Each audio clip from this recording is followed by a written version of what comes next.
Il n'y a pas une différence entre LECAM, RDPC et la Cour constitutionnelle. Il n'y a pas. C'est les mêmes personnes. Donc, une décision qui sort de l'ECAM, soyez rassurés que c'est la même décision qui va sortir au Cour constitutionnel. Donc, j'attendais absolument à rien. Nous vivons dans un pays où, je ne sais pas comment vous décrire, mais c'est triste. Qu'est-ce qui vous fait perdre vos mots, Barrister? J'ai honte. Quand je regarde en tant qu'avocat, en tant que spécialiste en droit international, je regarde ce qui se passe dans mon pays, que des juges sont tous d'un parti politique et que des membres de LECAM chargés des élections sont des membres de RDPC, et vous engagez la vie politique de tout un pays pendant 40 ans avec rien comme résultat, vous venez encore refaire la même chose. Donc ça veut dire que tout espoir qui est porté par des Camerounais sont mis dans de poubelles, parce qu'il y a des personnes qui pensent que il suffit d'appartenir dans un parti politique et vous faire jongler la loi, vous faire créer des scénarios, n'est-ce pas, pour éviter certaines personnes de ne pas se présenter à une élection. Je vais vous dire, c'est honteux. À la limite, c'est triste. Ce qui se passe au Cameroun, c'est terrible. C'est terrible. Et pire encore, c'est que ces gens-là ne foutent rien. Ils ne foutent rien, absolument rien. Vous regardez notre pays, ce pays ressemble à rien. Je parle en tant que quelqu'un qui, par mon travail, je voyage beaucoup. Et croyez-moi, dès que je rentre au Cameroun, seulement des saletés, le mauvais état de notre route, notre aéroport qui est dans comme une cuisine des autres aéroports, nous dit bienvenue, et vous voulez rester encore avec ce genre de personnes pour gouverner encore pendant 7 ans. Quel avenir? Et vous voyez, on joue avec des enfants. On joue avec l'avenir de beaucoup de personnes qui aujourd'hui ne savent même pas comment ils vont construire leur vie. On attendait au moins que quelqu'un puisse venir dans ce pays pour essayer de développer le pays. Mais non. De mêmes gens vont rester là-bas. Il y a quelqu'un qui est président qui donne la signature à l'autre. Et l'autre qui n'est pas responsable parce qu'il n'est pas élu par le peuple, il décide comme il veut. Et on prend un autre vieux, on place là-bas, il vient dire, ok, comme c'est le camarade de classe, je roule à ta faveur. Voilà la République que nous avons. C'est honteux. On retient, Barrister Limene, que vous êtes déçu. Est-ce que le contraire de ce qu'on voit et ce qu'on vit depuis hier lundi vous aurait surpris? La dernière fois, quand j'étais ici dans votre plateau, je vous ai dit que déjà tous ces recours qui avaient été introduits à la Cour constitutionnelle, moi je ne m'attendais pas à quelque chose de très épatant ou de très étonnante, parce qu'on sait comment ça fonctionne. Et puis il faut préciser aussi quelque chose. Parfois je suis souvent très surpris que certains militants du RDPC passent leur temps parfois à apprécier certains partis de politique d'opposition. Je me pose bien la question de savoir quels sont les enjeux qu'ils ont souvent avec certains partis politiques d'opposition. Est-ce que ce sont les alliés qu'on nous fait savoir de manière officielle ou indirecte, et qu'il y a des choses qui s'étaient en train. Vous voyez, vous avez vu dans ses propos tout à l'heure qu'elle était en train d'apprécier un parti politique d'opposition. Et il y en a d'autres même qui les apprécient même de temps en temps. Pourquoi est-ce qu'on va assister à ce genre de choses? Je vous dis clairement que quand moi je suis venu aujourd'hui en noir, parce que je suis en pleurs, j'ai l'impression qu'aujourd'hui on assiste dans un système où il n'y a pas de démocratie. Vous savez très bien, c'est bien beau, on a parlé effectivement, parce que ce qui fait les choux grâce aujourd'hui des réseaux sociaux et même de la presse, c'est particulièrement un seul candidat, Maurice Kamto. Je n'ai aucune complaisance. Je ne le connais pas, je n'appartiens pas au MSC. Mais il faut qu'on se dise la vérité. À un moment donné, on nous a fait savoir ici que Maurice Kamto n'avait pas de parti politique, il ne pouvait pas. D'où même le débat est sorti sur le mandat impératif. Il ne pouvait pas représenter, le MSC ne pouvait pas le représenter comme candidat. Alors, des spécialistes, des politologues, des professeurs agrégés ont même dit que la seule issue de Maurice Kamto, c'était d'être adoubé par un parti politique qui respecte les mécanismes, au moins ce qu'il y a des élus. Et bien évidemment, cette condition a été remplie. Le Malidem avec un élu, un conseiller municipal. Mais je n'ai pas compris jusqu'à quel... Vous avez assisté dans ces audiences, vous avez vu, même si c'est qu'on a empêché à ce que ça soit une audience publique. Mais on a suivi comment cela s'est passé. Qu'effectivement, il y a eu des choses même qui sont sorties et que nous, on n'était même pas au courant. Simplement parce que, effectivement, il faut préciser que ça avait déjà été acté dès le départ. Parce que le RDPC, de par les interventions, de part et d'autre, que ce soit dans les réseaux sociaux, avait déjà signé l'arrêt de mort de Maurice Kamto. Ça, c'est clair. C'était visible. Donc, on ne pouvait pas s'attendre aujourd'hui qu'il y ait quelque chose que le Conseil constitutionnel va nous produire comme étant une surprise. Moi, peut-être j'avais pensé un seul instant que lorsque Elekam avait rejeté son dossier pour multiplicité de candidatures, d'investiture, que Maurice Kamto devait jeter le point. Je dis, bon, ok, il n'y a pas besoin d'aller au Conseil constitutionnel. Parce qu'il savait déjà ce qui devait se produire. Ah oui. C'est pas un dessin. Peut-être, moi je me dis peut-être qu'à un moment donné, peut-être il s'est aussi dit qu'allons-y, mais il savait déjà, parce qu'il connaît le système. Le système aujourd'hui a voulu que, on ne peut que, parce qu'en même temps, il faut qu'on se dise des choses. Pourquoi est-ce que certains candidats, quand elle a soulevé certains candidats d'opposition, mais de quoi parle-t-on? De quel candidat, de quel genre de candidat qu'on parle? Ce n'est pas pour dire que s'ils sont des moindres. Mais on ne va pas comparer ces candidats avec Maurice Kamto ou bien encore Kalbara Libi qu'elle a voulu le soulever tout à l'heure. Ceux-là ont quand même fait leur preuve dans la scène politique. On ne saurait nullement pas les comparer. Donc moi j'estime que en fait on assiste dans un contexte où, imaginez-vous qu'aujourd'hui on voit ce qui se passe. D'aucuns, peut-être la scène internationale nous regarde comme étant un pays antidémocratique. Bien sûr. Ça il faut être clair. On n'a pas besoin de le dire. Il ne faut pas qu'on arrive ici dans un contexte où on se dit pourquoi. Pourquoi avoir écarté Maurice Kamto? Même s'il est vrai que même ceux-là du RDPC avaient estimé au préalable que la seule issue, c'était qu'il se présente avec un autre parti politique qui avait un élu. Pourquoi aujourd'hui on rejette sa candidature?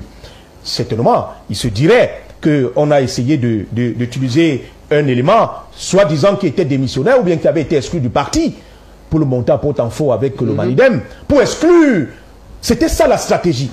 Et c'était que ça la seule solution pour exclure Maurice Kamto, parce qu'il n'y avait plus d'éléments, il n'y avait plus d'indices, il n'y avait plus de cartouches, il n'y avait plus de cartes pour l'exclure. Nous avons souhaité dans un premier temps, parce que pour essayer de faire savoir aux uns aux autres, à nous qui sommes comme étant des potentiels votants pour un candidat que nous avons estimé être le mieux, qui va nous apporter un changement. À un moment donné, il fallait qu'on laisse tout le monde challenger, parce que même ce qu'elle dit, c'est qu'on ne pouvait pas assoupir la loi au détriment de Maurice Kamto. Non, mais sur la base de ce qui a été produit, vous savez très bien que les documents de Maurice Kamto étaient totalement tangibles. Il n'y avait rien, aucune contestation. Si ce n'est peut-être la candidature, l'investiture de ce dernier, de Yebga, qu'on a essayé de manipuler. Ça, il faut le dire précisément. Et la qualité de Anissé Kane. Effectivement, dans le but de pouvoir contrecarrer la candidature de Maurice Kamto. C'était ça qui était prévu au départ. Donc, si on sait personnellement qu'on a des compétences, qu'on est sur le terrain, qu'on est combatif, pourquoi avoir peur de laisser tout le monde challenger? À un moment donné, vous ne pouvez pas dire le lion ne peut pas avoir peur de la chèvre ou encore de l'antilope. Donc on sous-entend qu'en principe, ce qu'on a voulu donc accepter, parce qu'il faut le dire, au détriment du fait qu'on a dit que les décisions, le PCN a fait ceci, a fait cela, oui, c'est une chance pour lui. En même temps, il faut se poser aussi beaucoup de questions quand on apprécie trop le PCN avec le RDPC. Merci Simon Pierre Maïd. Roland Tsapi, depuis cet après-midi, on ne parle que de Maurice Kamto. Ce n'est pas le seul candidat qui a fait face à la décision assez difficile du Conseil constitutionnel, mais même les médias internationaux ont titré sur la non-participation de Maurice Kamto à l'élection présidentielle du 12 octobre prochain. Est-ce que c'est la seule information à retenir de cette deuxième journée d'audience qu'on le veuille ou pas, qu'on le veuille ou pas, c'est la seule information. Vous ne pensez pas qu'un média sérieux aujourd'hui, en ce qui concerne le Cameroun, pour parler de l'actualité, va parler d'autre chose? Il y a le cas UPC. Je suis désolé, madame. Il y a ce qu'on appelle la priorité de l'information pour les médias. Qu'est-ce qui vous vend? Qu'est-ce qui est la une? Qu'est-ce qui va m'attirer un audimat un peu plus important? Pour l'instant, le client le plus important pour ce qui est des médias, il faut le dire malheureusement, c'est Maurice Kamto. On dit souvent quoi, même si vous n'aimez pas le lièvre, il faut reconnaître sa vitesse. Tout ce qui est en train de se passer m'inspire deux choses au moins. Le regret d'abord, et puis la non-surprise. Le regret parce que pendant que d'autres pays sont en train d'inaugurer les tramways, de travailler à ce que la mobilité urbaine soit de plus en plus améliorée, de travailler à mettre sur pied des programmes nucléaires, de s'arrimer aux développements technologiques, de s'assurer que les écoles, les établissements hospitaliers et autres sont en train d'être mis à niveau, que les infrastructures routières répondent aux critères minimums de ce qu'on devait avoir pendant tout ce temps. Le Cameroun, pendant 7 ans, a mis beaucoup d'énergie pour éliminer un homme de la candidature à l'élection présidentielle. Pendant 7 ans, tout au moins.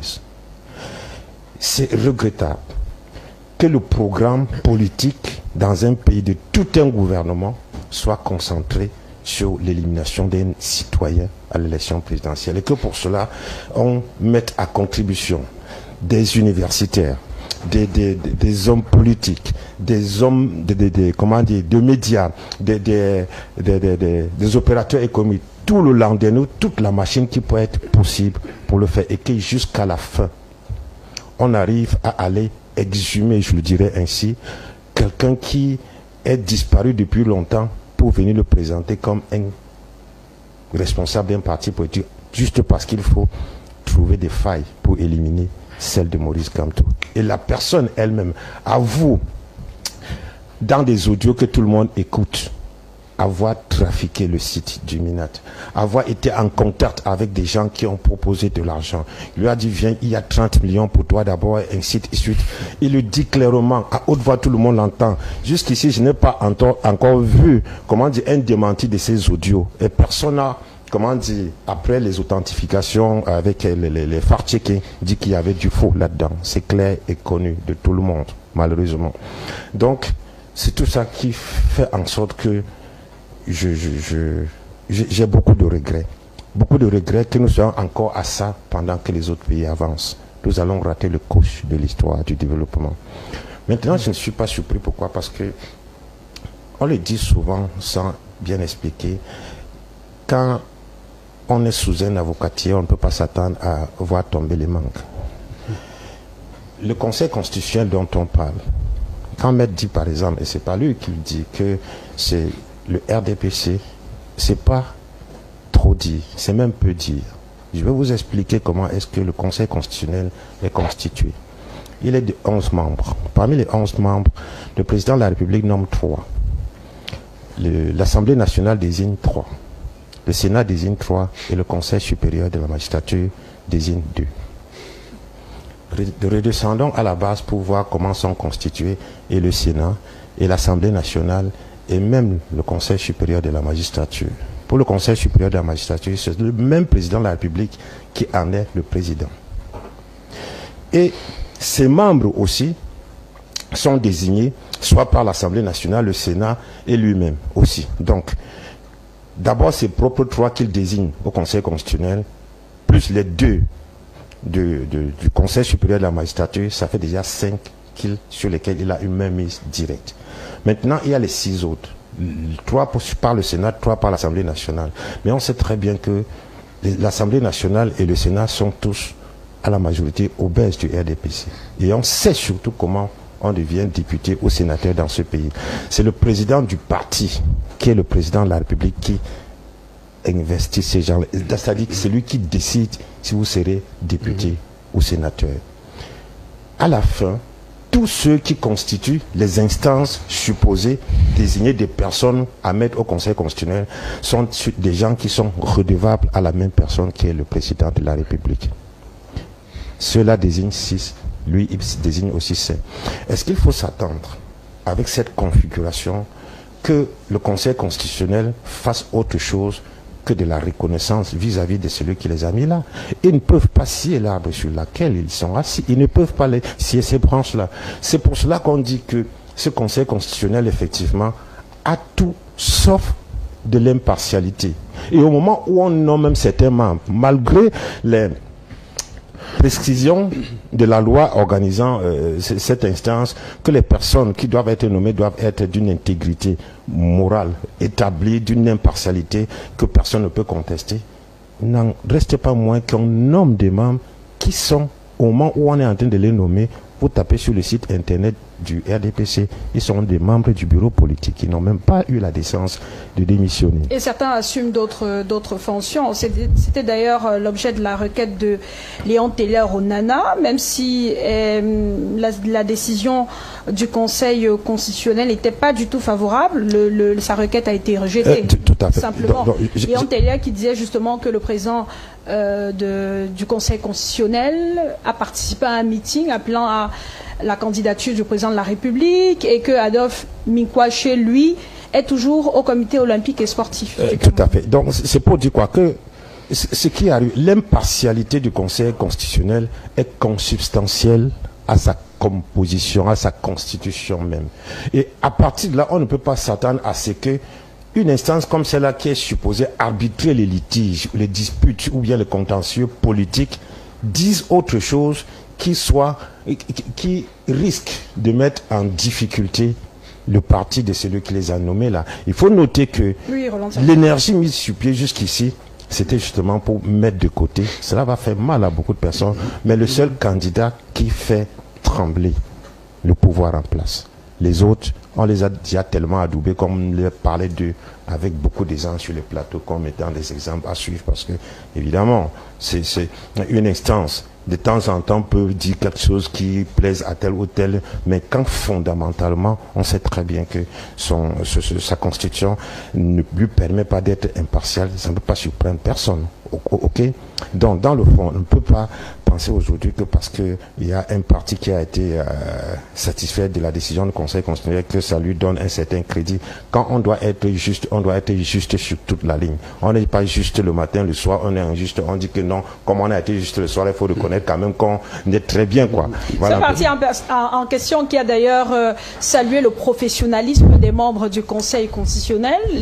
L'avocat du PCRN, à l'issue de la décision du Conseil constitutionnel, qui confirme donc la candidature de Cabral Libye, même si aujourd'hui on ne parle plus de 13 candidats, mais plutôt de 12, parce qu'il y a Hilaire Zipan, le candidat du MP, qui a vu sa candidature être invalidée par le Conseil constitutionnel, candidature qui était déjà validée par le Conseil électoral. On accuse Barista Kamwa, le Conseil constitutionnel, de partialité. C'est vrai que le dire ainsi, c'est quand même une accusation assez grave, parce qu'on est supposé avoir affaire à des membres neutres qui n'assument aucune autre fonction que celle de membres du Conseil constitutionnel. Est-ce que jusqu'ici, au regard du déroulé de ce contentieux préélectoral, ces membres eux-mêmes ont donné les éléments, les arguments nécessaires à ceux qui les accusent, qu'effectivement, ils ne sont pas impartiaux? Je vais vous d'abord tirer votre attention que je ne suis pas surpris que la candidature de Hilaire Zipan a été retirée. Et non plus, je n'étais pas surpris qu'il y a un mascarade, n'est-ce pas, pour venir contester Cabral Libye. Tout ça là ont été faits pour des raisons. Vous comprenez? Donc, Hilaire Zipan, si vous l'écoutez très bien, il soutenait cette coalition, il soutenait la coalition pour avoir un candidat uni. Vous comprenez? Et ça là fait trembler, ce sont des choses que RDPC ne veut pas écouter. Parce qu'en vérité, si des oppositions viennent, si toutes les oppositions viennent et produisent un candidat unique, il peut prospérer, il peut gagner cette élection. Et donc, quand il est Zipan et celle qui est en train de vouloir mettre en place un telle stratégie, on dit non, mieux de l'éliminer. Et maintenant, pour Cabral Libye, faisons un petit mascara qu'on a fait avec Yebka. Quelqu'un vient protester, après on retire, on dit merci à l'État parce qu'ils ont fait quelque chose. C'est ça. Pour répondre à votre question, je vais vous dire, il y a quelqu'un que j'écoute religieusement. C'est lui. Quand il analyse, quand il fait ses analyses, tu demandes là où il fait des recherches. Vous comprenez? Vous parlez de Roland Tapi, oui. produit la chronique oui. tous les jours à oui, 8 heures, vous demandez, ces monsieur entre dans quel étapes pour trouver ses inspirations. Il vous a tout expliqué. Il n'y a plus rien à dire. Et je vais vous dire quelque chose. Quand vous prenez des gens qui sont partis en retraite, qui n'ont pas le moyen, vous les faites venir, vous lui donnez des postes. Vous attendez à quoi? Je vais vous dire quelque chose. Il y aura un jour va arriver dans ce pays, que chacun va se voir sur un miroir, face à l'histoire que eux-mêmes ont créée. Chaque acte qu'on pose aujourd'hui, il faut savoir que demain, tu poses la question de quel côté de l'histoire je me retrouve. Je vais vous dire, des personnes qui gouvernent ce pays n'aiment pas ce pays. Ils n'ont aucun amour pour ce pays. Et c'est triste. C'est triste. Il vous a dit comment on fait pour être là où ils sont. Donc la question est déjà... Il a même répondu à votre question avant que vous le posez. Donc je ne sais même pas quoi encore je vais vous dire, n'est-ce pas, plus que ce qu'il a dit. Mais on dit même que l'autre, la femme de l'autre est dans le parti de RDPC. Tout ça. Donc. Est-ce que dans les motifs de rejet de ces recours-là, il y aurait aussi des éléments, des arguments qui confirment qu'effectivement, on a affaire à des membres qui ne sont pas neutres. On a découvert depuis le début, depuis l'ouverture du contentieux préélectoral, certaines notions, irrecevabilité, bon, on est habitué à ça, rejet non, comme non justifié, irrecevabilité pour défaut de qualité. Ouais. À quoi est-ce que ça renvoie tout ça? Ok. Si par exemple quelqu'un n'a pas tous les documents, n'est-ce pas, qu'il faut pour postuler à ses positions, il ne peut pas, donc il est d'abord hors jeu, son statut n'est pas légal, il ne peut pas donc saisir. Vous comprenez, il faut avoir la capacité d'ester la justice. Ça là on peut comprendre. Mais tout ça là ne prend pas mon attention. Là où je voudrais qu'on prenne, on regarde plus, c'est l'infraction qu'on appelle fabrication de preuves. Fabrication de preuves. Roland Tapi, vous savez que c'est une infraction. Bien sûr. Et dans le cas de Manidem, je peux vous assurer qu'il y a eu fabrication de preuves. Mais aucune des candidatures n'est passée. Pourquoi donc on a fabriqué des preuves? Est-ce que Yebga est venu pour passer? Yebga n'est pas venu pour passer. Yebga est venu, on a fabriqué tout ce qu'on a fabriqué pour détruire Maurice Kamto. Vous comprenez? Il n'est pas venu là, comme il a dit, il y a des audios qui sont là. Il n'est pas venu pour être... Il n'est pas président du Manidem, n'est-ce pas? Il n'a pas su gérer président du Manidem. Il va venir gérer quelle république? Donc son rôle était très clair. Il n'y a pas que le cas du Manidem, il y a le MPCN, il y a l'UPC. Tous les dossiers de candidature, toutes les candidatures ont été rejetées. Est-ce que derrière, il y a aussi des manœuvres? Non, je vais vous dire quelque chose. Il y a des partis politiques, il y a des personnes qui font peur au régime. Maurice Kamto seul, lui seul, fait peur ce régime. Voilà la vérité. Des autres sont là, mais, comme vous l'avez rappelé à Dr Simo, Maurice Kamto était le deuxième à l'élection présidentielle, dernière élection présidentielle. Donc lui seul, on savait, comme je l'ai dit avant qu'on entre ici, Maurice Kamto, il fait peur. Aujourd'hui, je crois que le MINAD et tous les autres grands membres de RDPC vont bien dormir, que Maurice Kamto n'est plus là. C'est triste. Je suis désolé. Docteur Simo, tout à l'heure, c'est bon? Non, je voulais lui demander de nous donner une seule jurisprudence de ces cours constitutionnels. Une seule. Just one. Donne-moi une décision que c'est sorti. Parce que même dans le quartier, tout le monde connaît le mot irrecevabilité. Heureusement que ce n'est pas le RDPC, monsieur Limen. Donc, non, oui, je vous donne non, j'ai dit oui. Only one. Yes, oui. Heureusement que ce n'est pas le RDPC qui a félicité ce même conseil constitutionnel tout à l'heure. Hein. C'est laquelle? Je vous en prie. C'est laquelle? Parce que ont compris. Ce n'est pas le RDPC. Elle fait référence à l'appréciation de l'avocat de Cabral Libi à la suite de la validation. Mais on a répondu pourquoi? Ah, c'est le RDPC. On a répondu pourquoi? C'est le RDPC. Oui. Bon, les spectateurs ont compris. Merci. Parlant de la situation des partis politiques, il y a donc le cas PCRN. Cabral Libye est confirmé candidat de cette élection présidentielle du 12 octobre prochain. Simon Pierre Mahén, finalement, on doit comprendre que le MINAT a baissé la garde et effectivement, aujourd'hui, il reconnaît désormais Cabral Libye comme président du PCRN et accepte de respecter les décisions de justice. Respecter les décisions de justice, il n'est pas le seul, d'ailleurs, le seul ministre qui ne respecte pas les décisions de justice. Il faut être clair. Et je peux être d'accord du fait que Cabral Libye a fait quand même montre d'une certaine bravoure parce que le combat avec le PCN n'a pas commencé aujourd'hui. Ils sont passés par des tribunaux. Et en même temps, comme elle était en train de dire, il y a certains candidats qui n'avaient aucun intérêt à ce que leur candidature prospère, même au niveau du Conseil constitutionnel. Ça, il faut être clair là-dessus. On a parlé de Yegba là, il avait quel intérêt? Aucun intérêt. Même M. Kona, qu'on a parlé, qui connaissait M. Kona? Vous ne connaissez pas leur plan? Non, qui le connaissait avant?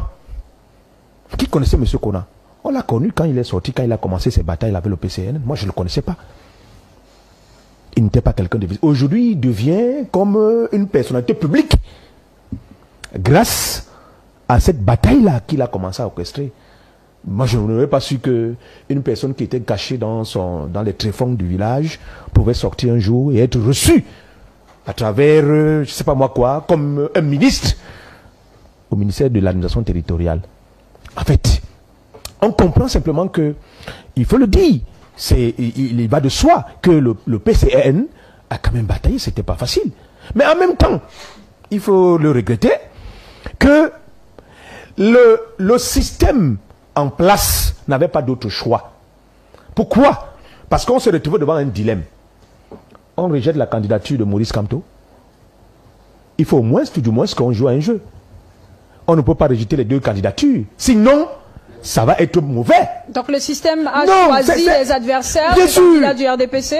Sans pour autant négliger la bataille qui a été faite. Parce qu'en même temps, il faut le préciser, au niveau du PCN, il n'avait plus d'éléments. Parce que le PCN avait tous les éléments juridiques qui attestaient que la candidature de Cabral Libye ne pouvait pas être contestée. Donc il pouvait simplement s'appuyer sur cela. Il n'avait pas d'autre choix. Mais puisqu'ils ont accepté avec ces éléments, parce que là aussi, il faut le préciser, ils pouvaient encore trouver des alibis pour exclure Cabral Libye. Parce qu'on les connaît très bien. Et ce n'est même pas encore tard. Il faut trouver. Effectivement, ils peuvent toujours trouver des alibis. Mais ils se sont dit quand même, on a exclu quand même notre potentiel rival. On ne peut pas encore en exclure un autre. Ça va faire du trop. Parce que déjà, le fait qu'on a déjà exclu Maurice Kamto, ça fait déjà mal à certaines personnes. Et ça porte parfois à la critique que les gens ont aujourd'hui par rapport au Conseil constitutionnel. Quand elle dit, on n'a pas besoin de dire aussi aujourd'hui que parfois, c'est pas comme si on dénigrait. Ce sont des faits. Les faits sont têtus. Il y a des moments où aujourd'hui, vous allez dans une instance. Vous savez déjà que votre adversaire va vous gagner.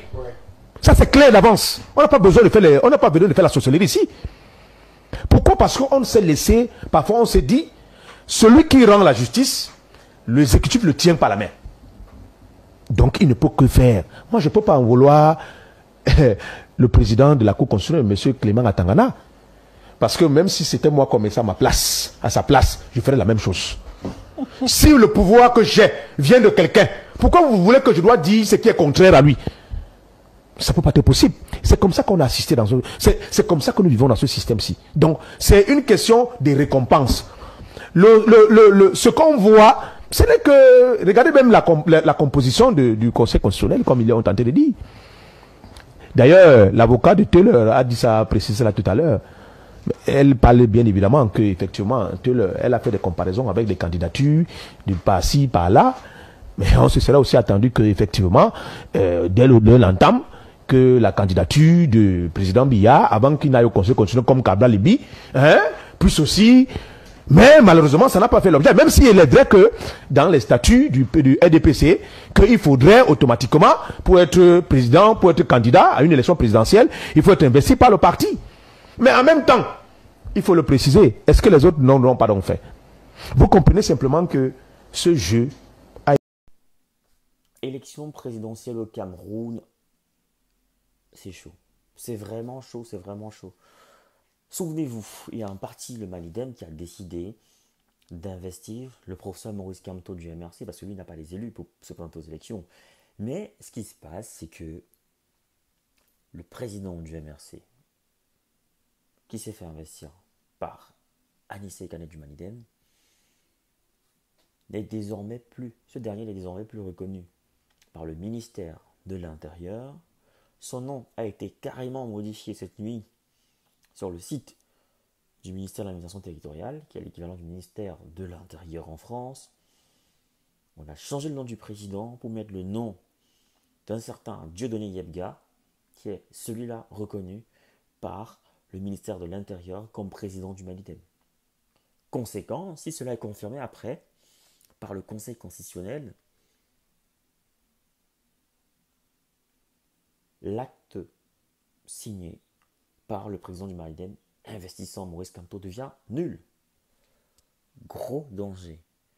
Gros danger, grosse épée de Damoclès sur la tête de Maurice Kamto. Qu'est-ce qui va se passer? Qu'est-ce qui va se passer? Les élections camerounaises avec pas mal de rebondissements, 83 candidatures, une investiture inattendue, un parti entre guillemets appelé Yango par les adversaires. Qu'est-ce qu'on n'a pas encore vu? Qu'est-ce qu'on n'a pas encore vu? En tout cas, on n'a pas encore tout vu. Ça ne fait que commencer, nous sommes qu'en pré-campagne. Mais qu'est-ce qui va se passer si jamais Maurice Kamto est débouté par le Conseil constitutionnel?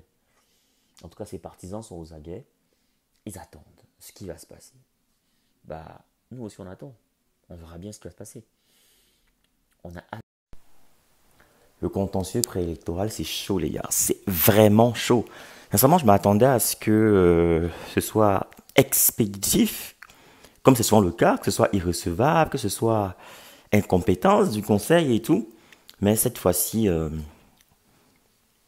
on a mis en délibéré pour le mardi à 15h. Donc franchement, les chances du professeur Kamto qui était de 5% environ de s'en sortir, je crois qu'il est passé au moins à 40-45% de chances de passer. En tout cas, on verra bien ce qui va se passer. Il faut dire aussi qu'il y a eu des échauffourées à l'extérieur. Ces partisans qui voulaient suivre le procès, étant donné que la loi permet à ce que les gens puissent se rendre dans la salle, que le procès soit public et tout. Mais là, c'était un peu particulier. On a vu une chaîne être sommée d'arrêter de diffuser en direct. Et puis, on a essayé de faire comme on pouvait. Moi aussi, de mon côté, avoir des gens qui sont à l'intérieur, pouvoir essayer de suivre au moins le son, pour savoir ce qui se passe, quoi. Il y a un insecte là. Hey! Donc, on verra bien ce qui va se passer. Je pense que les chances sont passées de 5 à 45%. Donc, c'est presque du 50-50 maintenant. Qu'est-ce qui va se passer au Conseil constitutionnel? Et si le procès Maurice Kamto passe, ce sera autre chose. Ce sera une autre compétition. Ce sera un autre jeu politique. Qu'est-ce qui va se passer?